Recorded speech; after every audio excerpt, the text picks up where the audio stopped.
보도록 하겠습니다. 우리 창세기 3장 1절부터 7절까지 말씀. 시간이 좀 많이 갔는데 우리 말씀 교독합니다. 창세기 3장 1절에서 7절까지 말씀입니다.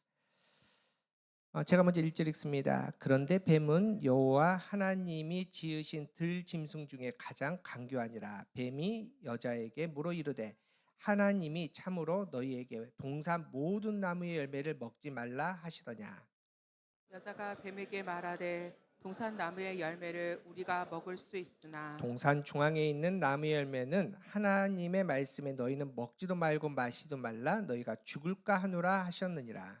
뱀이 여자에게 이르되 너희가 결코 죽지 아니하리라. 너희가 그것을 먹는 날에는 너희 눈이 밝아져 하나님과 같이 되어 선악을 알 줄 하나님이 아심니라. 여자가 그 나무를 본즉 먹음직도 하고 보암직도 하고 지혜롭게 할 만큼 탐스럽기도 한 나무인지라. 여자가 그 열매를 따먹고 자기와 함께 있는 남편에게도 주매 그도 먹은지라. 우리 7절 함께 읽겠습니다. 이에 이에 그들의 그들이 눈이 눈이 밝아져 밝아져 자기들이 자기들이 벗은 벗은 줄을 줄을 알고 알고 무화과 무화과 나무 나무 잎을 잎을 엮어 엮어 치마로 치마로 삼았더라. 삼았더라. 이는 하나님의 말씀입니다. 할렐루야. 오늘도 복되고 좋은 날, 하나님의 은혜와 평강이 여러분의 삶에 또 가정에 우리가 교회 가득하기를 축복합니다. 여러분, 우리가 지난주에 무슨 주일이었죠? 성령 강림주일입니다. 절기가 많습니다. 오늘도 무슨 절기거든요. 무슨 절기일까요? 어, 성령 강림주일 후 첫째 주일이 아니라 오늘은 많이 또 모르신 분들 있는데 삼위일체 주일입니다. 삼위일체 주일. 사실은 교회력 중에서 정말 중요한데 기억하지 않고 그냥 넘어가는 이제 절기 중에 하나입니다. 여러분 왜 성령 강림주일 다음에 삼위일체 주일을 지키냐면 성령 하나님께서 강림하시고 임하실 때 삼위일체의 비밀이 드러나기 때문에 그렇게 순서를 따라서 지킵니다. 사실은 이제 삼위일체 하나님 이 개념이 우리의 삶에 우리의 신앙에 굉장히 기본이 되는데도 불구하고 너무 어렵습니다. 어렵다 보니까 그냥 쉽게 넘어가거든요. 그래서 우리가 지지난주 와우 우리 교리 공부에서 우리 백석대 김민석 교수님 오셔서 삼위일체론 강의하셨거든요. 저희가 그 다 주소를 드렸는데 혹시 못 받으신 분 있으시면 말씀해 주시고 근데 많이 안 들으셨더라고요. 제가 어제 확인해 보니까 50명밖에 안 들으셨더라고요. 꼭 들으십시오. 한번 들으셔서 우리가 맨날 삼위일체 하나님이라고 말하는데 이 개념이 뭔가 여러분 우리 머리로는 이해가 안 되는 개념이거든요. 그래서 그 강의를 통해서 우리가 더 기도하고 그 은혜 가운데 좀 들어갔으면 좋겠습니다. 삼위일체 하나님의 놀라운 사랑과 은혜를 꼭 만날 수 있는 오늘 거룩한 예배 시간 되기를 축복합니다. 그런 의미에서 이렇게 한번 인사하도록 하겠습니다. 성부, 성자, 성령 하나님의 평강이 당신에게. 네, 삼일째 하나님 평강이 여러분에게 가득하길 간절합니다.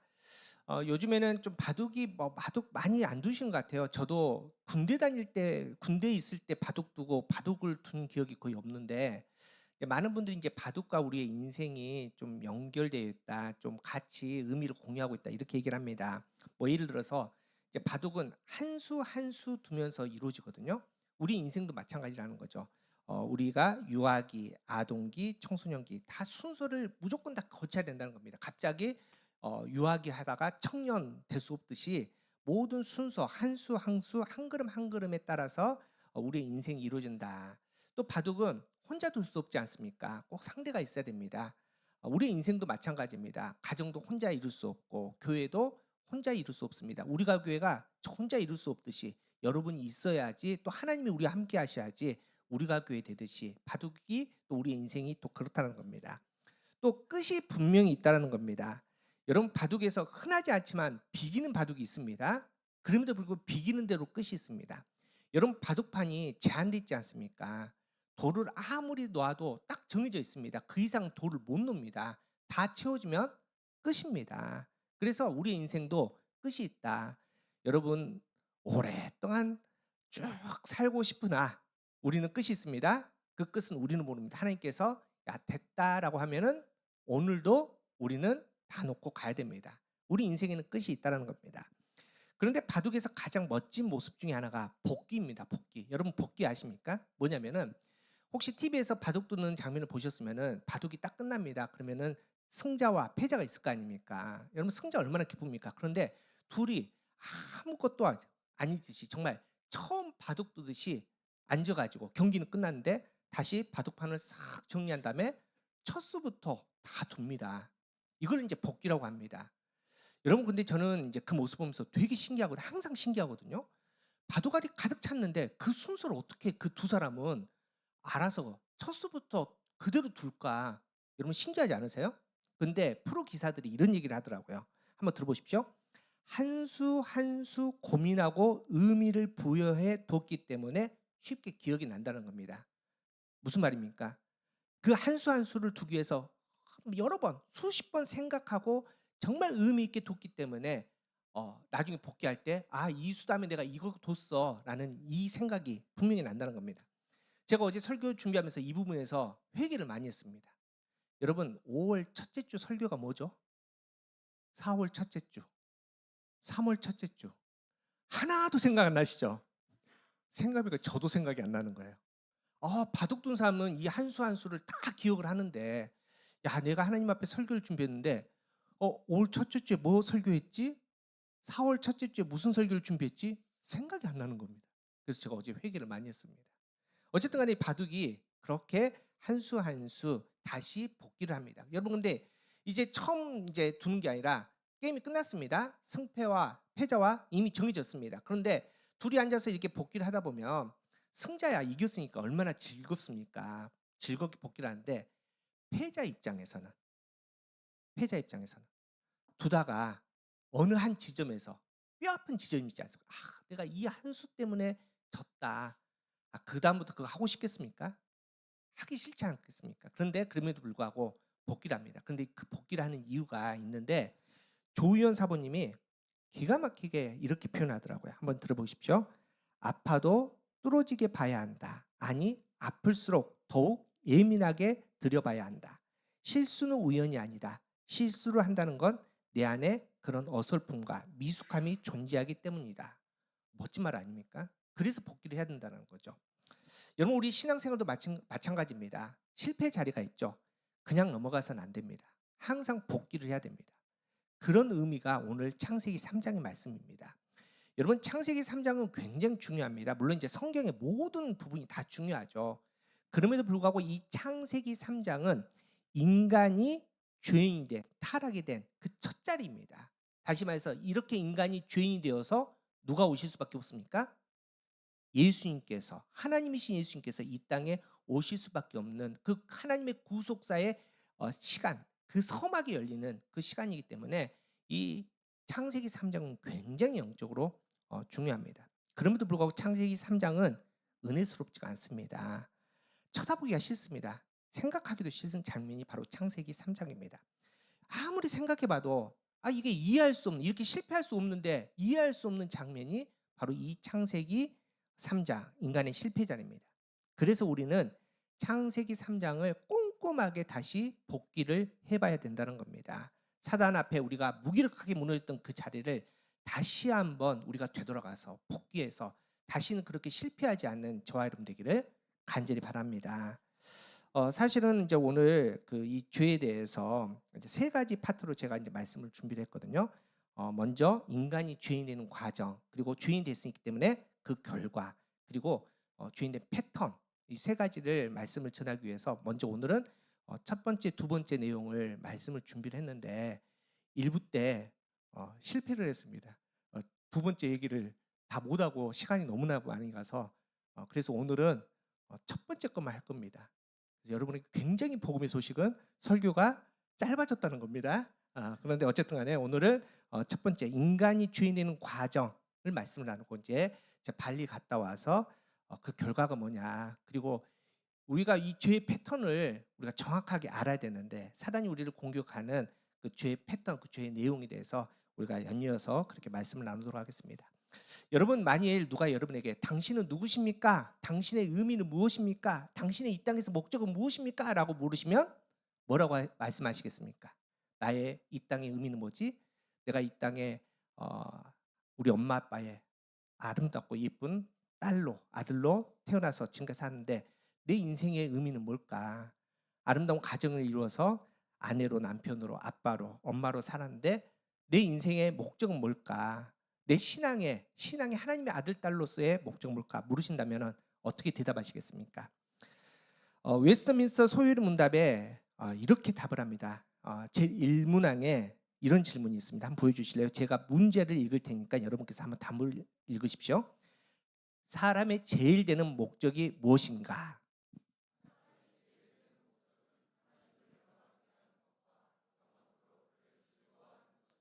여러분, 여러분의 목적은 딱 두 가지랍니다. 첫 번째는 하나님을 영화롭게 하는 거. 여러분, 우리가 어떻게 하나님을 영화롭게 할까요? 서울대 들어가면, 우리 자녀들이 서울대 가면 하나님께 영화롭게 될까요? 대박 내 가지고 한 자산이 한 100억, 200억 되면은 하나님을 영화롭게 합니까? 아니면은 국회의원 되고 대통령 되면 하나님이 영광 받으시나요? 아니라는 거죠. 실은 우리의 첫 모습 그 자체가 하나님의 영화가 됩니다. 하나님께서 태초에 우리를 창조하시고 뭐라 말씀하십니까? 보시기에 그냥 좋지 않고 심히 좋았더라라고 말씀하신 그 모습 자체입니다. 그 거룩한 모습으로 하나님을 찬양합니다. 하나님을 만납니다. 하나님과 동행합니다. 그 자체를 통해서 하나님은 하나님을 영화롭게 할 수 있다는 겁니다. 또 두 번째로는 하나님을 어떻게 한다? 한번 다시 한번 보여주실래요? 하나님을 즐겁게 한다가 아니라 즐거워하는 게 우리의 목적이랍니다. 여러분, 어떤 사람이 이 부분을 좀 재미있게 표현을 했더라고요. 다시 말해서 우리가 하나님을 즐겁게 하는 게 아니라 즐거워하는 거다. 이게 어떤 의미냐. 예를 들어서 그 사람이 이렇게 예를 들었는데, 이제 어느 가정이 있습니다. 가정이 있는데 엄마가 나 지금 일 좀 보러 잠깐 나갔다 올게. 외출복을 딱 입습니다. 외출복을 입는 동안에 애들의 표정이 밝아집니다. 남편의 마음이 설레입니다. 그렇게 해서 엄마가 나갔다가 들어오니까 애들이 엄마 좀 더 있다가 와도 돼요. 이런 가정이 있고, 또 어떤 가정은 엄마가 밖에 나왔는데 엄마 올 시간 아직 안 됐는데 애들이 밖으로 자꾸 내다봅니다. 엄마 언제 와? 엄마가 오니까 집안이 확 밝아집니다. 애들이 막 신나서 뜁니다. 여러분, 전자가 엄마를 즐거워하는 겁니까? 후자가 엄마를 즐거워하는 겁니까? 당연히 후자겠죠. 하나님을 즐거워한다는 게 그겁니다. 여러분, 오늘 다 지금 예배 자리에 오셨는데 누구 만나러 오셨습니까? 저? 아니지 않습니까? 하나님 만나러 오는데 여러분 발걸음 어떻습니까? 오늘 아침에 눈 탁 떴을 때 여러분 얼마나 피곤합니까? 떴는데 어떻게 일어나셨습니까?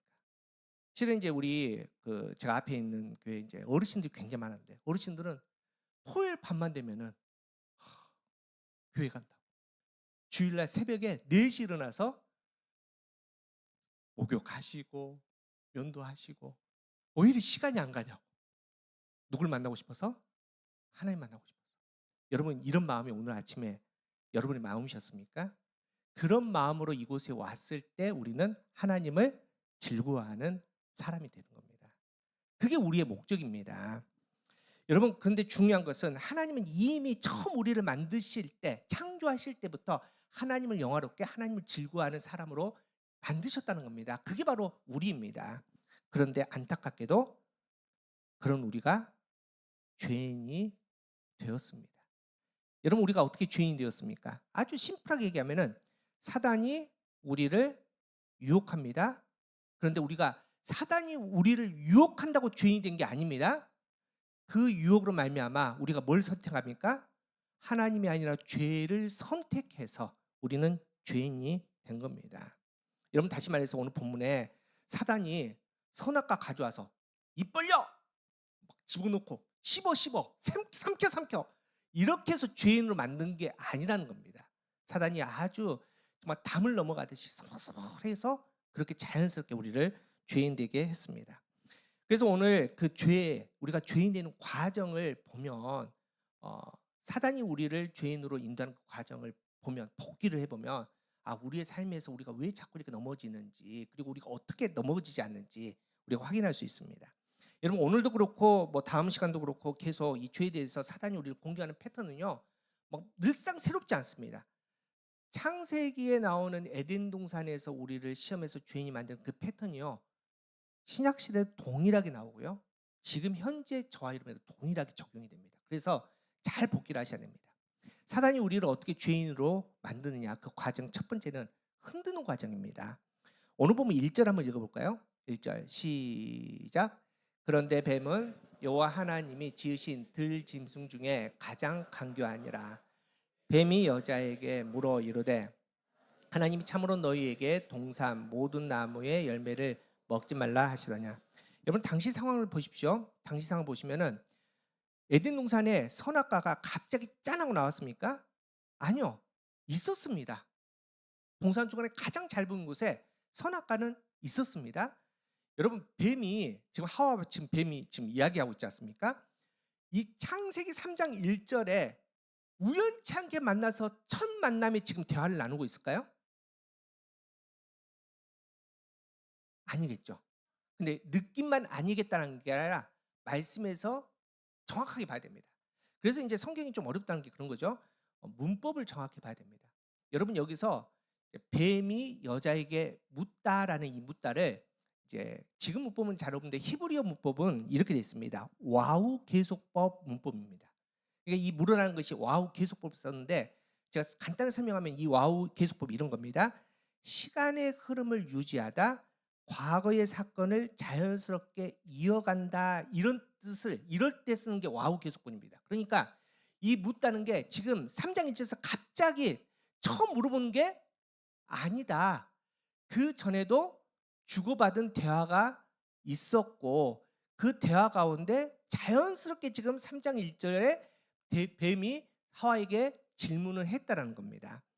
여러분 다시 말해서 지금 늘상 어느 날인지 모르겠지만은 어느 날 어느 장소에서 우연치 만나서 이미 전에도 대화를 했고 어쩌면은 그 전날도 대화를 했고 그러다가 지금 3장 1절에 또 대화를 하면서 아주 뱀이 지금 하와의 마음을 위로하여 주고 또 이해해 주는 그런 오투로 지금 이렇게 물어보는 거예요. 제가 3장 1절에 뱀의 말을 세 번역으로 다시 한번 읽어 드리겠습니다. 하나님이 정말 너희에게 동산에 있는 모든 과일을 먹지 말라고 했니? 라고 물어보는 겁니다. 여러분 한번 상상해 보십시오. 이건 상상인데 사단이 지금 뱀이 하와에게 이 질문을 할 때 이 장소가 어딜까요? 앞서 얘기했지만은 그 전에 우연찮게 만나서 많은 이야기들을 자주 얘기를 했을 겁니다.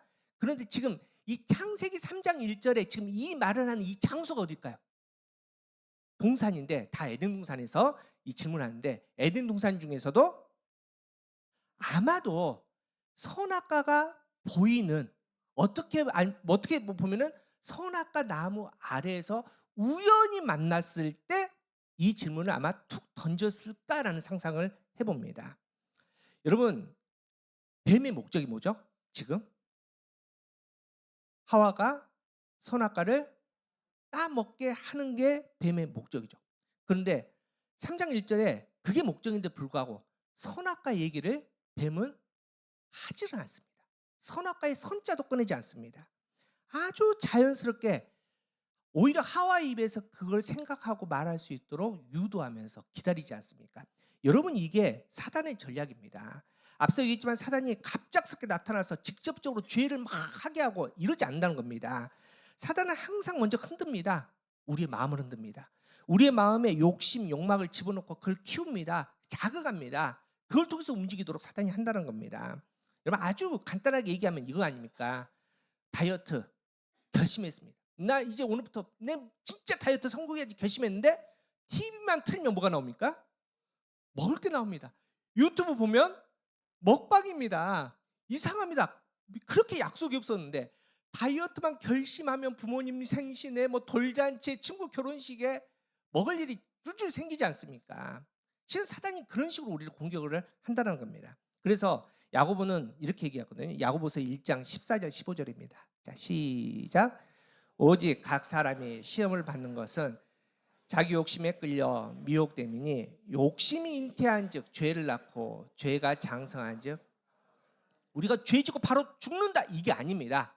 그 전에 이미 사단은 작은 욕심이라는 욕망의 씨앗을 우리의 마음에 툭 던져놓습니다. 그리고 방쳐놓습니다. 내가 안 했다. 근데 어느 순간에 자꾸 건듭니다. 자꾸 흔듭니다. 그 욕심으로 말미암아 우리가 미혹되고 그 욕심이 점점 커져서 뭘 낳습니까? 죄를 낳고 그 죄로 말미암아 결국 사망에 이르게 된다는 겁니다. 여러분 처음 하와가 이제 아담의 갈비뼈를 통해서 처음 이 땅에 호흡하는 그 시간부터 처음부터 죄인이 아니었습니다. 처음에는 하와는 하나님을 사랑했습니다. 하나님 한 분을 만족했습니다. 사랑하는 남편 아담과 함께 하나님과 동산을 거닐 때 너무너무 행복하고 그게 너무너무 인생의 보람이었습니다. 그렇게 살던 하와였습니다. 그런데 사단과 한두 번 만나고 사단이 그 마음에 던져줬던 그 마음, 죄의 마음, 흔들리는 마음이 점점 사단의 그 계략대로 하와의 마음을 키워가고 그로 말미암아 결국은 하와의 마음이 완전히 벗어난 것도 아닙니다. 아주 조금 그 마음이 하나님 편에서 떠나서 흔들린 겁니다. 근데 여러분 우리 잘 알지 않습니까? 지금은 각도가 아주 좁기 때문에 조금 흔들린 거 티도 안 납니다. 그런데 시간이 가면 거리가 멀어질수록 그 각도로 말미암아 간격이 점점 멀어지기 시작하는 겁니다. 그로 말미암아 이제 두 번째 단계에 이르게 되는데 바로 한 걸음입니다. 죄를 완전히 짓는 것도 아닙니다. 그냥 살짝 쿵 그 방향에서 행동을 취하게 하는 겁니다. 여러분 드디어 이제 하와의 입에서 나오지 말아야 될 말이 나옵니다. 오늘 보면 3절 한번 읽어보겠습니다. 시작. 동산 중앙에 있는 나무의 열매는 하나님의 말씀에 너희는 먹지도 말고 만지도 말. 너희가 죽을까. 여러분 하나는 분명히 하나님께서 원하신 것 이미 알고 있습니다. 하나님의 뜻, 하나님의 명령을 지켜야 되는 것도 알고 있습니다. 그런데 이미 하와의 마음이 흔들렸습니다. 사단으로 말미암아 뱀으로 말미암아 흔들렸습니다. 그리고 결국은 하지 말아야 될 그 말을 하지 않습니까? 동상 중앙에 있는 나무의 열매, 그 선악과 하나님이 먹지 말라는 거, 그 말을 하는데 여러분 이미 흔들렸기 때문에 하나님의 말씀을 말씀대로 받아들이지 못합니다. 우리가 마음이 흔들린 사람은 거기에 우리의 깨진 마음을 더하고 보태게 되는 겁니다. 여러분 하나님께서 하와에게 분명히 명령하셨거든요. 아담과 하와에게 선악과 먹지 마. 먹으면 안 돼. 근데 어떻게 명령하셨느냐? 창세기 2장 17절입니다. 시작. 선악을 알게 하는 나무의 열매는 먹지 말라. 내가 먹는 날에는 반드시 죽으리라. 자, 하나님께서 뭐라고 명령하십니까? 열매는 먹지 말라라고 분명히 말씀했는데 하와가 마음이 흔들리니까 거기에 자기 생각, 자기 뜻을 살짝 덮습니다. 다시 3절 한번 보여주실래요? 뭐라고 합니까? 하나님께서 먹지도 말고 만지도 말라라고 자기 생각, 자기의 어떻게 보면 자기의 욕망을 살짝 거기다 덮습니다. 여러분 성경은 정확하게 얘기하거든요. 잠언 30장 6절을 우리가 세 번역으로 한번 읽어봅시다. 시작. 그 말씀에 아무것도 더하지 말라. 그렇지 않으면 그분이 너를 책망하시고 너를 거짓말하는 사람. 얼마나 강하게 합니까? 하나님 말씀에 절대 더하지 마라. 네 생각을 보태지 마라. 이유는 분명합니다. 그 이유를 장 칼뱅은 기독교 강요에서 이렇게 표현합니다. 제가 한번 읽어드리겠습니다. 하나님의 말씀 외에 새로운 계시나 규칙을 더하려는 시도는 하나님의 주권에 대한 도전이며 불신의 표현이다. 여러분 하나님 말씀은 그 말씀 자체로 온전하십니다. 완전하십니다. 거기다 더 더할 게 없습니다. 그런데 갑자기 하나님이 왜 세상에 욕망이 생깁니다. 세상에 욕심이 생기는 거 아닙니까? 그러니까 그 욕심으로 말미암아 하나님을 안 믿는 거 아닙니다. 하나님을 찬양합니다. 하나님께 예배드립니다. 거기에다가 내 생각을 내 마음을 더하는 거. 이거는 하나님을 불신하는 거다. 여러분 우리 가교도 마찬가지입니다. 우리 가교에 하나님께서 주신 첫 마음이 있지 않습니까? 근데 지금 한 2년 반 지나니까 자꾸 거기에 뭘 더하게 됩니까? 우리의 과거에 있었던 습관들도 합니다. 내가 가지고 있는 욕망도 더합니다. 우리의 여러 가지 것들을 더하지 않습니까? 내 체면도 더하고 다 더합니다. 이건 하나님을 제대로 섬기는 다시 말해서 하나님의 교회가 아니라는 겁니다. 하나님의 교회는 하나님의 말씀 그 자체 더하지 말고 온전하게 나가야 되는데 이미 살짝 그냥 입에 선악과 하나님께서 먹지 말라는 그 말씀 그리고 그 말씀에 자기 생각을 더하는 그거 하나로 말미암아 이미 거기서부터 이제 게임이 끝난 겁니다. 사실은 완전 실패하게 되는 겁니다. 그 정도 가면은 이제 그다음부터는 사단이 본격적으로 우리를 공격합니다. 그래서 우리가 뭐가 되느냐? 죄의 불나방이 되는 겁니다. 여러분, 불나방이 뭐죠? 나방인데 불을 너무 좋아합니다. 그래서 뜨거운 불이 있는데 내가 타 죽을지도 모르는데 막 거기를 달려들지 않습니까? 그래서 결국은 타서 죽는 게 불나방 아닙니까? 우리가 그런 죄의 불나방이 되는 겁니다. 여러분, 이미 흔들렸지 않습니까? 하와가 흔들렸습니다. 그리고 살짝 한 걸음 가버렸습니다. 갔더니 그 다음에 사단이 정확하게 개입하는데요. 단호하게 얘기합니다. 오늘 보면 4절입니다. 4절 한번 읽어보겠습니다. 4절 시작. 뱀이 여자에게 이르되 너희가 결코 죽지 아니하리라. 여러분, 되게 재밌습니다. 하나님이 아담과 하와에게 너 이거 먹지 마라고 앞서 우리가 창세기 2장 17절에 하나님께서 말씀하신데 먹지 마라고 말씀하신 다음에 내가 먹는 날에는 그냥 죽는 게 아니라 반드시 죽는다라고요. 반드시. 근데 사단이 이미 흔들리는 이 하와의 마음, 살짝 훅 하나님을 떠난 그 발걸음 보자마자 똑같이 얘기합니다. 하나님은 반드시 죽는다라고 얘기했는데 사단은 결코 죽지 아니한다라고 얘기합니다. 여러분, 한번 상식적으로 보십시오. 하나님의 목소리가 큽니까? 사단의 목소리가 큽니까? 어려워요? 하나님의 목소리가 커요? 사단의 목소리가 커요? 당연하죠. 하나님 목소리가 크죠. 그 목소리를 직접 하는 들었습니다. 그런데 지금 속닥속닥하는 그 작은 사단의 목소리밖에 안 들립니다. 하나님의 반드시 죽는다는 그 어마어마한 하나님의 큰 소리가 하나도 안 들립니다. 그냥 사단이 속상에는 야 결코 안 죽어 이 말만 듣는 겁니다. 그리고 나서 사단이 그 말을 들은 이 하를 보니까 문을 확 열어줍니다. 6절입니다. 6절.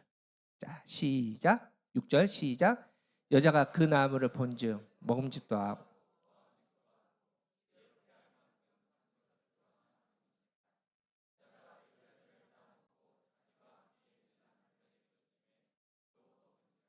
사단이 야 너 이 먹으면은 너 눈도 밝아지고 하나같이 돼라고 하는 이 말을 들었더니 완전 이제 거기 마음이 뺏겨서 하나님이 먹지 말라라는 그 열매를 보고 이제는 완전히 마음이 가버렸습니다. 너무 먹음직하고 너무 보암직하고 나의 인생을 완전히 바꿔줄 만한 지혜롭고 탐스러운 나에게 정말 굿 찬스로 마음이 와버린 거예요. 그리고 결국은 먹고 너무나 기쁘고 좋으니까 이 복음의 소식을 누구에게 전합니까? 남편에게. 남편도 먹고 그렇게 인간이 죄 있는 겁니다. 여러분, 우리가 이게 이제 쭉 죄로 가는 과정인데 그렇게 죄인이 되었습니다. 그렇게 우리는 죄인이 됐는데 우리는 어떤 믿음이 있냐면은 좋으신 하나님이 나의 하나님이라는 정말 기가 막힌 믿음이 있습니다. 사랑의 하나님은 나를 사랑하셔서 내가 어떤 죄를 지어도 뭐 하셔? 용서하셔. 내 죄가 주홍같이 붉을지라도 이사야 말씀 보면은 어떻게? 응? 어떻게? 어떻게 해준다 그래요? 흰 양털같이 그렇게 깨끗하게 우리를 만들어 주신 눈과 같이 깨끗하게 만들어 주신 그런 하나님이 우리 하나님이라고 여러분 믿고 살아가십니다. 그래서 죄도 너무나 쉽게 짓는 것 같습니다. 왜? 죄 지을 수 있지. 죄 지어도 내가 하나님 앞에 회개하면 눈과 같이 양털같이 또 깨끗하게 용서해 주겠지라는 막연한 기대감. 여러분 근데 아닙니다. 여러분 죄의 문제는 그런 게 아닙니다. 앞서 소유리문답 얘기했는데 소유리문답 17문에 이런 얘기했거든요. 제가 다시 한번 17문 문제를 읽어드릴 테니까 여러분 답을 한번 읽어보십시오. 사람이 타락으로 말미암아 어떠한 처지에 떨어지게 되었는가?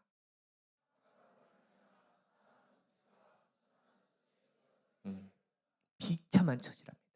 여러분 우리가 죄인이 되는 순간 깨집니다. 뭐가 깨질까요? 관계가 깨집니다. 하나님과 거리가 멀어집니다. 여러분 그게 단순한 문제가 아니라 우리가 이 땅에서 비참한 사람이 된다는 겁니다. 우리 장성도 여러분 우리는 죄인일 수밖에 없는 나약함이 있습니다. 우리의 구원의 과정에서 우리가 예수님 믿어 구원받고 하나님 우리를 칭의라고 표현하시거든요.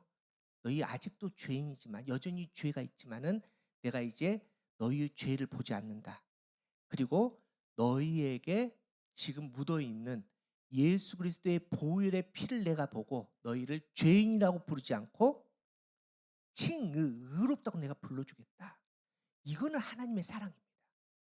그렇다고 해서 우리가 의인처럼 나 이제 죄를 지어도 용서받았으니까, 여러분 그건 아니라는 겁니다.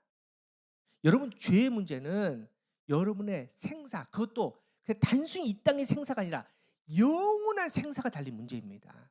여러분의 죄 때문에 누가 이 땅에 오십니까? 하나님이신 예수님께서 육신으로 오시게 되는 겁니다. 그냥 오십니까? 오셔서 깨지고 상하시고 십자가에 수칠당하시고 죽으시고 피 흘리심을 통해서 여러분을 구원하십니다. 그래야지 죄가 해결되니까. 그 은혜를 경험한 사람이 저와 여러분입니다. 그런데 우리는 아직도 죄에 대해서 무감각합니다. 죄 지을 수 있지, 우리는 인간이니까. 그래서 우리는 또 회개하면 되지, 양털같이 눈처럼 깨끗하게 용서해 주겠지. 여러분 아니라는 겁니다. 여러분 그 과정이 얼마나 처절한 시간이며 몸부림이며 비참한 과정인지 여러분 단순하게 생각하지 마십시오. 무섭게 생각하셔야 됩니다. 여러분 왜 한국교회 회개에 대한 설교가 사라집니까? 옛날 목사님들 되게 야단 많이 쳤거든요. 그렇죠, 권사님들 옛날 야단 많이 맞으시잖아요. 얘 독사의 자식들아. 죄송합니다. 여기만 보사했네. 이 독사의 자식들아. 우리에게. 여러분 이 야단 굉장히 많이 받았습니다. 그런데 은혜로, 사랑으로. 여러분 이게 진짜 중요해요. 마지막 때 아닙니까? 그래서 명확하게 다시 한번 우리는 복귀해야 됩니다. 좀 어리석게 실패? 아니요. 우리도 지난주에 우리도 똑같은 과정에 실패했지 않습니까? 여러분 그래서 우리가 죄의 문제 앞에서는 진짜 결단하셔야 됩니다. 진짜 몸부림치셔야 됩니다. 용혜원 시인이 이런 시를 썼습니다. 한번 들어보십시오. 사람답게 살아간다는 것은, 제가 읽어드리겠습니다. 이 세상에 태어나 사람답게 살아간다는 것은 겨우내 언 땅을 뚫고 돋아나는 봄의 색사처럼 결코 쉬운 일이 아니다. 시시때때로 불어오는 바람이 거세고 때마다 넘어야 할 벽이 너무나 많다. 잠시 머뭇거리는 사이에 만나는 수많은 미로 속을 헤쳐나가야 하고 유혹과 속임의 손길에서 벗어나야 한다. 실패와 좌절이 생가심을 찢어놓을 때에도 그 지독한 아픔을 스스로 이겨내야 한다. 자신의 꿈과 비전을 이뤄낼 수 있는 열정과 자신감을 가져야 하고 옳고 그름을 분별할 수 있어야 한다. 여러분 시인이 그냥 단순히 정말 인간답게 살아가기 위해서 이렇게 고민하지 않습니까? 이렇게 몸부림치지 않습니까? 여러분 얼어있는 땅에서 새싹 그 조그만한 게 삐져나오는데 얼마나 힘들겠습니까? 내가 사람으로 살기 위해서, 사람답게 살기 위해서 이렇게 내가 고민하고 몸부림친다, 이렇게 고백하지 않습니까? 그런데 우리는 그냥 사람이 아닙니다. 하나님의 아들, 딸 아닙니까? 그냥 하나님의 아들, 딸도 아닙니다. 여러분 때문에 예수님께서 죽지 않으셨습니까? 여러분 때문에 예수님께서 십자가에 달려 피 흘리셨답니다.